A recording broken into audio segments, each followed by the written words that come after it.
This is the poison ivy rash I got on my foot from obviously stepping in poison ivy. This is the low-hanging branch of a red oak tree in my backyard. You see the pointy leaves? That's a red oak. I'm cutting right here. And now I have this stem and some leaves from an oak branch. Why am I telling you this with my poison ivy as the beginning of this video?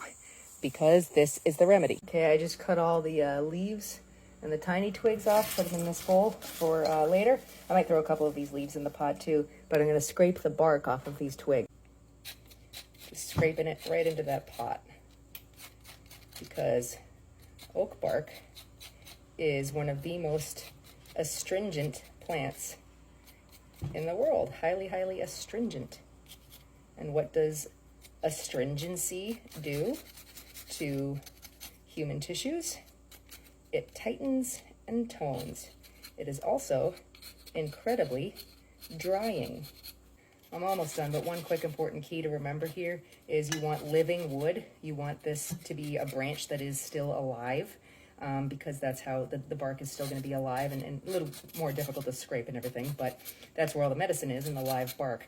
And yes, I did ask permission. I know that oak tree because it's in my backyard, so it didn't mind at all, but I always ask permission before I just start cutting things off of any tree. So I got all the bark off of those couple of twigs. I'm just breaking this up. I'm going to put some water in this pot.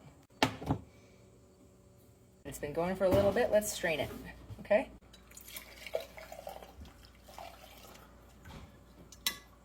Folded up a paper towel.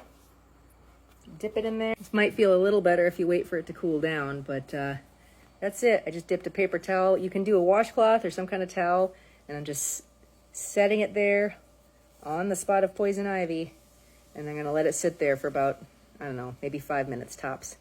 Let it soak in, okay? Just so you understand what's going on, oak bark is very, very high in tannins, which are an astringent. So they dry out the poison ivy, they dry out the bubbles and everything. And so instead of having the poison ivy rash last 3, 4 weeks, 5 weeks, 6 weeks sometimes, it's gonna dry it out. It's gonna suck all that stuff out and dry it out within about a week.